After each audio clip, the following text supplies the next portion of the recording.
As far as I can remember, weight has been one of my biggest struggles. I would try to get in shape, but the payoff was never worth the mental and physical angst I was putting myself through. Since then, I've educated myself on basic nutrition and human physiology, and I find myself getting closer and closer to my goal body. I want to be beefy, I want to be ripped, I want to look like someone who undeniably works out. For someone whose biggest hobby is weightlifting, my body didn't really reflect that. I've never pushed myself that hard until I discovered TikTok's biggest transformation program, 75 Hard. 75. What is 75 Hard? It is a 75-day long challenge known to be a transformative mental toughness program created by this guy, Andy Frisella. Look around at all these soft motherfuckers.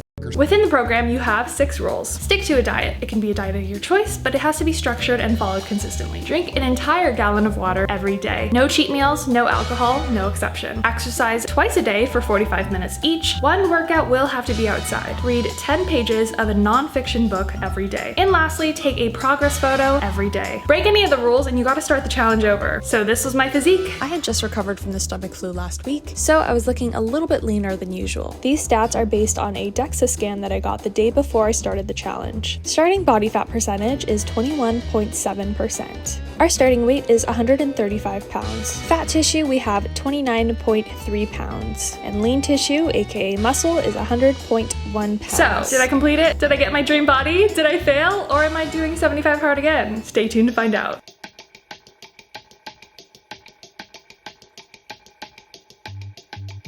Day 1 might have been my easiest day. I've been preparing and excited for this challenge for weeks now. I did my normal lift, starting the challenge off with a glute day. I ate out for my first meal and I chose sashimi for the cleanest option, and I enjoyed my outdoor walk with my dog. We go on extra long walks about an hour and 15 minutes.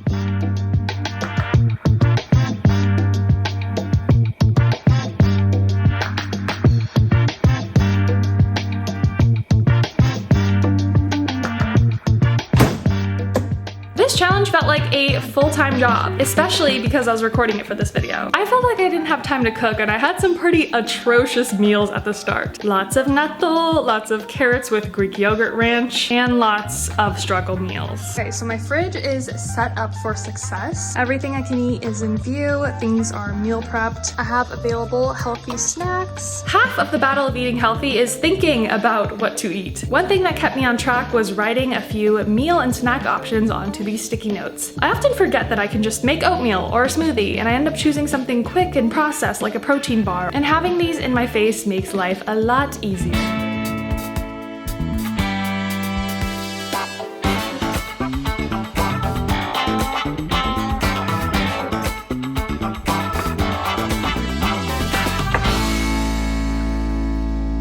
Never unboxed something faster in my entire life. I got PR from my absolute favorite protein bar company, Built. You guys saw this on my vision board. The puff ones are delicious. I love their original one as well. Day 4. The gym is my favorite time of the day, but it used to be something I dreaded. I'm so lucky to have such good friends that make the process fun and encourage me to do my best. Today, Jake suggested that we do the Chloe Ting ab workout, and I forgot how hard these videos are. Matcha lattes were something I put on my vision board for 2024, and I have not disappointed. A lot of you guys were wondering how I make my protein matcha, but the secret is Fairlife skim milk. You get about 20 grams of protein filling up one of these cups. First, add the matcha powder and sweetener if you choose. I personally use stevia, and that's literally it. No protein powder. These milks are a little bit pricey, but the macros are much better than traditional skim milk.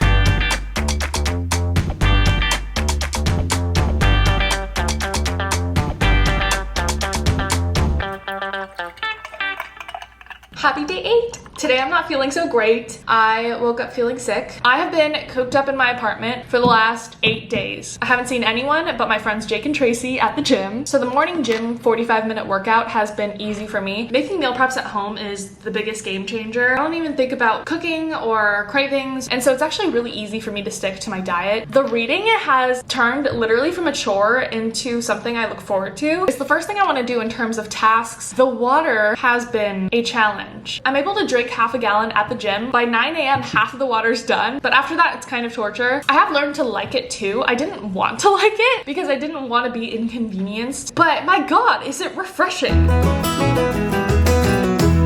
Day 9 was my first challenging day. I'm as sick as a dog. So I made some more soon tofu. I also included some gyoza that I had and some shrimp. Pretty good macros. The rest of the day I spent on the couch. Now luckily I had meal preps made, which is a huge lifesaver in times of crisis. I mustered up the strength to go on my outdoor walk, but I didn't make it to the gym. Instead, I walked 10,000 steps in my apartment. The walking pad is life-changing, by the way. I have done many half marathons in my apartment, and this has made the biggest impact on my physique. Overlifting, over jogging. It may take longer to burn calories, but it's so easy to do when you're multitasking with work. I highly recommend pairing it with a standing desk. I got mine from Amazon, and I will link the ones I used down below.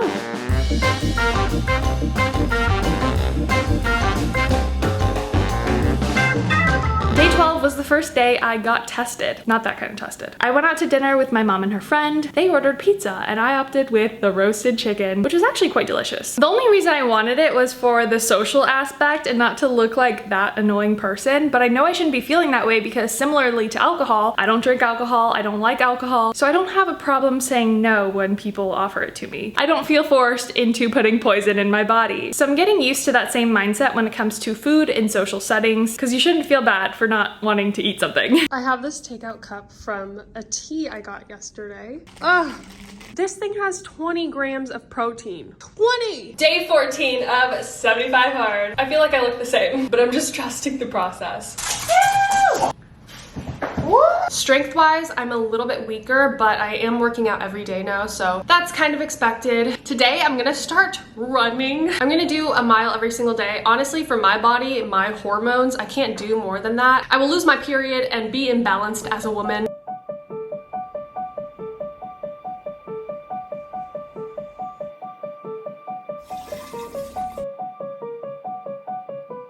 That wasn't that bad at all. I ran 5 miles per hour, which was very doable. I could definitely do that every single day. Day 16. I just got back from the gym. Not a single ab in there.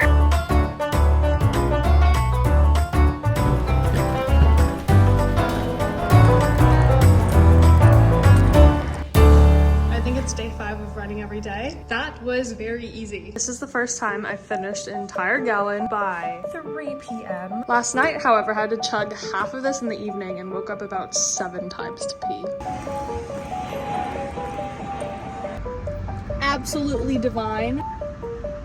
I've already had half the package.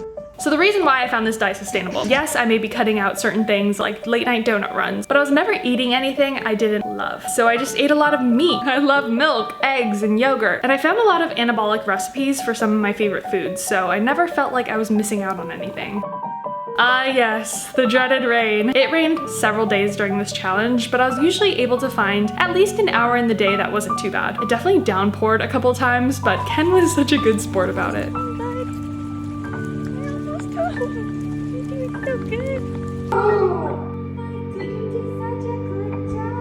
Day 25. We are officially a third into 75 hard, and I went to Body Spec in Culver City to get my DEXA scan. A DEXA scan breaks down your body composition into weight, muscle mass, fat, and a bunch of other stats I don't pay attention to. So even if you remain the same body weight, the scan will show if you've successfully body recombed, meaning lost fat, gained muscle, or vice versa. So here are my day 25 results. As you saw in the beginning, I weighed in at 135 pounds. On day 25, I weighed in at 129.5 pounds. My starting fat tissue was 29.3 pounds. Now it's 21.6 pounds. My starting lean tissue, muscle, was 100.1 pounds. On day 25, I was 102.3 pounds. My starting body fat percentage was 21.7%. And on day 25, I was 16.7% body fat. Absolutely insane. This is my personal best. So the following days, I was on a high and just going through the motions.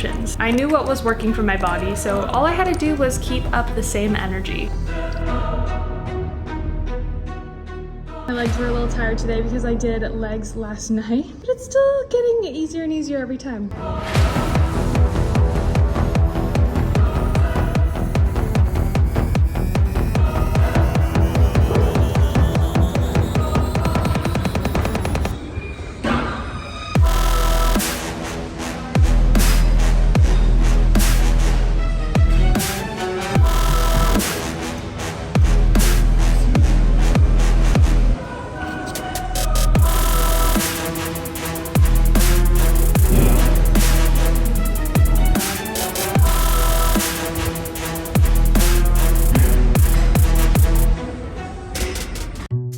Trying to juggle 75 hard with work and a personal life took a lot of trial and error, and my self-care went out the door a lot. It took a lot of time to adjust, to rework it into a schedule that was more suitable, and to find more motivation after my high of starting the challenge wore off. This halfway point was either going to be my breaking point or my breakthrough. So I knew I had to just keep going or else it would be all for nothing. Day 50. I was 2/3 into this challenge and I honestly felt like I was reverting in progress. I didn't fail a single task once, but I was pushing my limits. I worked out, but not as hard as I should have. I read, but I skimmed. I ate well, but I stress ate and I overate, and I maybe chose the easier, more processed options. So how are my results? On day 25, I was 129 pounds, and on day 50, I weighed in at 130 pounds. I gained half a pound. But what does that mean? My day 25 fat tissue was 21.6 pounds, and my day 50 was 20.1. So this was a good gain, because though I gained weight, I lost fat. Now my day 25 muscle mass was 102.3 pounds, and my day 50 was 104.2. I gained nearly 2 pounds of muscle mass. On day 25, I was 16.7% body fat, and on day 50, I was 15.5. Without seeing the breakdown of this data, I would have been discouraged. This is why we do not judge progress based on a scale. I could have easily been like 50 days of hard work and dedication to gain weight. We were on a high yet again. But my biggest fear was waiting for me around the corner. My best friend's bachelorette party in Mexico. So I just got to Lauren's house. We're leaving for the airport. Here's the plan. I'm gonna stuff myself silly before the flight, which hopefully will just make me not want to buy anything at the airport. Just chugged a 30-gram protein shake. It is 7:25 a.m. I usually don't eat until about 12, so that's already a lot. We get on the flight at like 9 something. An additional 30 grams of protein. And I also meal prepped a gigantic chicken breast and a bunch of mashed potato. I also have an apple, gigantic water, about 24 ounces. I should be okay until after the flight. I also have a bunch of protein snacks in my bag, so I'm a little bit early right now. Hallelujah, because I woke up 30 minutes ago. We arrived at the Airbnb and a private chef prepared us the most delicious meals. I didn't get to eat this pasta, but I did eat the chicken and it was incredible. There was a gym in the Airbnb and I did get my workouts in. And in the morning, we woke up to another lovely breakfast. The French toast was tempting, but I opted for the sausage, eggs, and a small side of fruit just to keep myself on track. For lunch, we had birria tacos, which is honestly a great balance of protein, carbs, and fat. Later, we went to the grocery store and I bought some meat that Remy cooked me, my sweet angel. We thought it was beef. Turns out it was pork, but it was still very good. Lucky for me, Lauren booked an Airbnb with a full gym, but even the beaches had gym equipment. So I had no excuse. And if I failed this challenge, it was all my fault. I was given all of the tools I needed to succeed, even though I felt like being on my best friend's bachelorette party was a recipe for failure. We had a private chef that cooked us delicious, nutritious food. Not to mention, I had a fridge stocked with healthy grocery store goodies and a suitcase full of protein. Even at the airport, I was able to find options. A double order of carne, arroz, cebolla y cilantro. Was that racist or was that good? It is possible to go on vacation and to do 75 hard. And yes, I was given the privilege of an indoor gym, but I could have worked out some other way as well. I had no alcohol, I skipped all of the desserts, and I still managed to have one of the best vacations of my entire life. But it wasn't perfect by any means. I definitely overate. Being in a house with 6 girls for 6 days and a private chef that is so good was difficult. So I definitely fell off track a little bit, not to mention my workouts being subpar because the gym didn't have all of the equipment that I wanted. So I got back home and I went back to this. Folded egg, natto, some organic chicken sausage, Greek yogurt with little pieces of apple inside. So the next 10 days were mundane, but I was coming off of yet another high and struggled getting myself back on track. I wanted to self-sabotage. And it was day 73, and I did what I do best. I f***ed myself over. So I failed 75 hard. And I went to the donut shop. Jerry went and got a donut, and I didn't order a donut, of course. They gave him an extra donut that Jerry didn't even like. He was gonna throw it away. And I said, wait, let me just take a bite. Suddenly, the whole donut was gone. That's really sad. I think I've been anticipating this fail. Okay, I'm mad at myself too. I've just slowly let myself slip into bad habits. Overeating, undersleeping, skimming through my reading, half-assing my workouts. Realized that over time, everything is connected. If I wasn't gonna go hard on one thing, I was kind of gonna fall off of everything. So the rule is, break a rule and you gotta start the challenge over. And I had every intention of doing that, but since we were just 2 days shy, I wanted to just ride the wave brave and finish off the challenge. One of my biggest shortcomings is perfectionism. I always want to start things over and get them done the right way. But the reason why I kept going was because I learned that progress is not linear and that hiccups are okay. When I was going into my day 50 scan, I wasn't feeling confident, and I was feeling very similarly going into my day 75. So what happened after I failed? We did still take those progress photos.